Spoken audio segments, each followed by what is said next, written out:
Sebastian Paul sir, ഇന്ന് K B Ganesh Kumar ഇങ്ങനെ ഈ മുഖ്യമന്ത്രിയെ പരസ്യമായി തിരുത്തുന്ന സ്വരത്തിലാണോ അദ്ദേഹത്തിൻ്റെ അഭിപ്രായ പ്രകടനം ഉണ്ടായത്?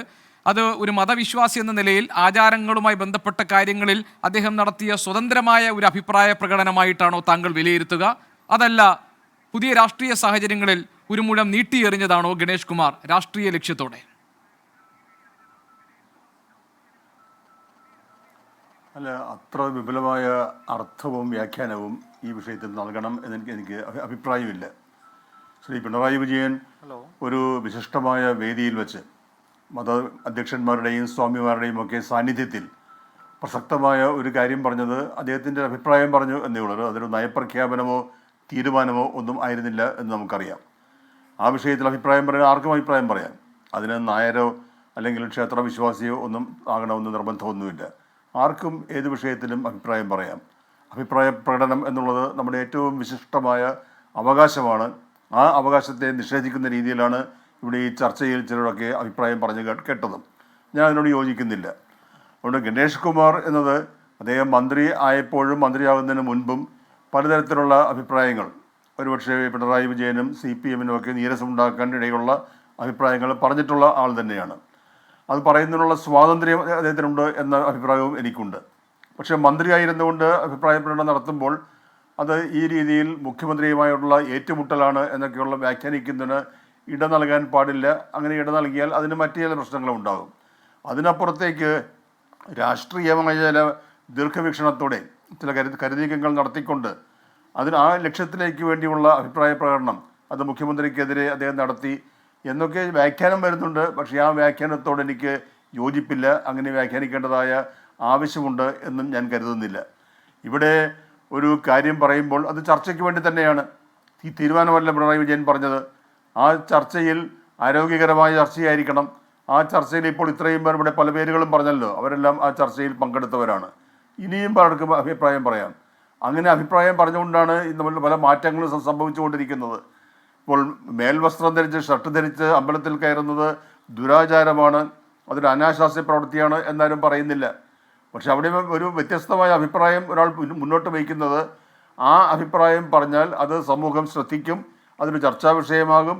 അങ്ങനെയുള്ള ചർച്ചകളിലൂടെയാണ് പല കാര്യങ്ങളിലും മാറ്റം വരുന്നത്.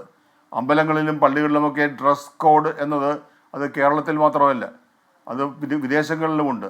ഇപ്പോൾ വത്തിക്കാനിൽ പോയാലോ സെയിൻറ്റ് പീറ്റേഴ്സ് ബസിലിക്കയിൽ കയറണമെങ്കിൽ അവിടെയും ഒരു ഡ്രസ് കോഡുണ്ട്. പ്രത്യേകിച്ച് സ്ത്രീകൾക്ക് അവിടെ നന്നായി വസ്ത്രം ധരിച്ചിരിക്കണം. അവിടെ ഈ തോളും മുട്ടും മറയ്ക്കുന്ന രീതിയിലുള്ള വസ്ത്രം ധരിക്കണം. അങ്ങനെ ധരിക്കാതെ വരുന്നവർക്ക് വേണ്ടി പ്രത്യേകമായ വസ്ത്രം അവിടെ നൽകുന്നുമുണ്ട്. പല സ്ഥലങ്ങളിലും അത് കാണുന്നുണ്ട്. അപ്പോൾ ഈ ഡ്രസ് കോഡ് അതിൽ തന്നെ ഒരു തെറ്റല്ല. പക്ഷേ പല കാര്യങ്ങളും നമ്മൾ ചർച്ച ചെയ്യും, ആലോചിച്ചും എതിരഭിപ്രായങ്ങൾ കേട്ടും ഒക്കെയാണ് ഇതിൽ മാറ്റങ്ങൾ വരുന്നത്. അപ്പോൾ ചിലയിടത്ത് ഇന്ന് കാണുന്നത് നാളെ കണ്ടുകൊള്ളണമെന്നില്ല. ഇവിടെ എന്നെ സംബന്ധിച്ചുള്ള വിഷയം അങ്ങനെ ഒരു കാര്യം, ഏതൊരു ക്ഷേത്ര വികാരങ്ങളെ വ്രണപ്പെടുത്തുന്നതോ ക്ഷേത്രാവകാശങ്ങളെ ധ്വംസിക്കുന്നതോ ആയ അഭിപ്രായമൊന്നുമല്ല പിണറായി വിജയൻ പറഞ്ഞത്. അദ്ദേഹം പറഞ്ഞത് വളരെ പ്രസക്തമായ ഒരു സാമൂഹിക വിഷയമാണ്. അത് പറയാൻ കൊള്ളാവുന്ന ഒരു സ്ഥലത്താണ് അദ്ദേഹം പറഞ്ഞത്. അതിനെതിരഭിപ്രായമുള്ളവർക്ക് എതിരഭിപ്രായം പറയാം, യോജിക്കുന്നവർക്ക് യോജിക്കുകയും ചെയ്യാം. പക്ഷെ അങ്ങനെ ഒരു ചർച്ചയെ പാടില്ല. ഇതെല്ലാം ഞങ്ങൾ ക്ഷേത്രവുമായി ബന്ധപ്പെട്ടവർ, ഹിന്ദുക്കൾ, ക്ഷേത്രവിശ്വാസികൾ, NSS, SNDP അതിനപ്പുറം ആരും അഭിപ്രായം പറഞ്ഞുകൂടാ എന്ന നിലപാട് അത് വിശാലമായ അർത്ഥത്തിൽ അങ്ങേയറ്റം ജനാധിപത്യ വിരുദ്ധമാണ്, അപകടകരമാണ്, ആപത്കരമാണ്. ഏത് വിഷയത്തിലും ആർക്കും അഭിപ്രായം പറയുന്നതിനുള്ള സ്വാതന്ത്ര്യത്തെ നമ്മൾ അംഗീകരിക്കുകയാണ് വേണ്ടത്. സെബാസ്റ്റ്യൻ പോൾ സർ, ഇവിടെ ഇപ്പോൾ താങ്കൾ നേരത്തെ ശ്രീ ജിൻഡോ പറഞ്ഞത് ശ്രദ്ധിച്ചല്ലോ. ഒരു ഭരണാധികാരിക്ക്, ഒരു ജനനേതാവിന്, ഒരു രാഷ്ട്രീയ പ്രവർത്തകനൊക്കെ അഭിപ്രായ സ്വാതന്ത്ര്യമുണ്ട്. അതേസമയം ആ അഭിപ്രായങ്ങൾ ഏതെങ്കിലും തരത്തിലൊരു ഭിന്നതയ്ക്ക് ഇടവെക്കുന്നതാണോ എന്നത് പരിശോധിക്കപ്പെടേണ്ടതാണ് എന്നാണ് താങ്കൾ പറഞ്ഞതുപോലെ. അഭിപ്രായ സ്വാതന്ത്ര്യം നമ്മുടെ ഏറ്റവും വിലപ്പെട്ട അവകാശമാണ്, ഒരു തർക്കവുമില്ല. പക്ഷേ അദ്ദേഹം നയം പ്രഖ്യാപിക്കുകയോ നിലപാട് അറിയിക്കുകയോ ഒന്നും ആയിരുന്നില്ല എന്നും താങ്കൾ പറഞ്ഞു.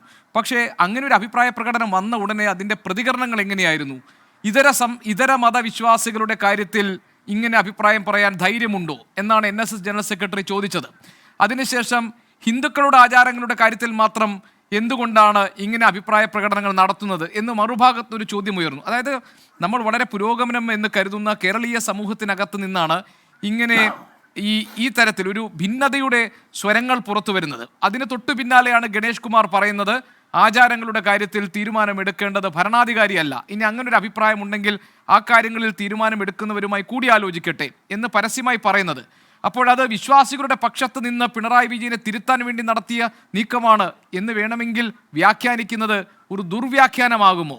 അത് ഈ ഭിന്നതയുണ്ടാക്കുന്ന തരത്തിലൊരു പരാമർശം പിണറായി നടത്തിയെന്ന് ജിൻഡോ പറഞ്ഞ കാര്യങ്ങളെ താങ്കൾ എങ്ങനെ ഖണ്ഡിക്കും?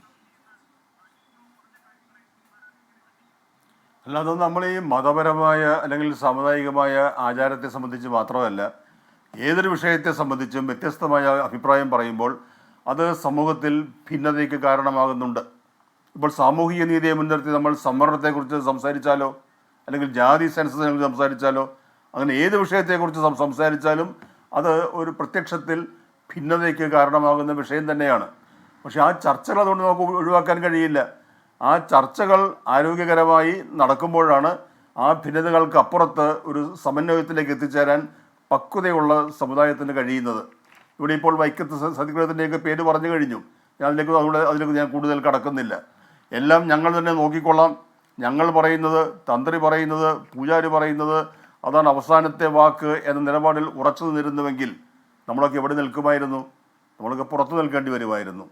ആ അവസ്ഥയിൽ നിന്ന് മാറ്റം വരുന്നത് താൽക്കാലികമായ ഭിന്നതകൾ ഭയപ്പെടാതെ, അല്ലെങ്കിൽ താൽക്കാലികമായ രാഷ്ട്രീയ തിരിച്ചടികൾ ഭയപ്പെടാതെ ചില കാര്യങ്ങളിൽ പറയേണ്ട സന്ദർഭത്തിൽ പറയേണ്ടതെന്ന് ഞാൻ ഉദ്ദേശിക്കുന്നത്, ഒരു കാര്യം പറഞ്ഞാൽ അത് ശ്രദ്ധിക്കപ്പെടുന്നവർ അവരത് പറയുക തന്നെ വേണം.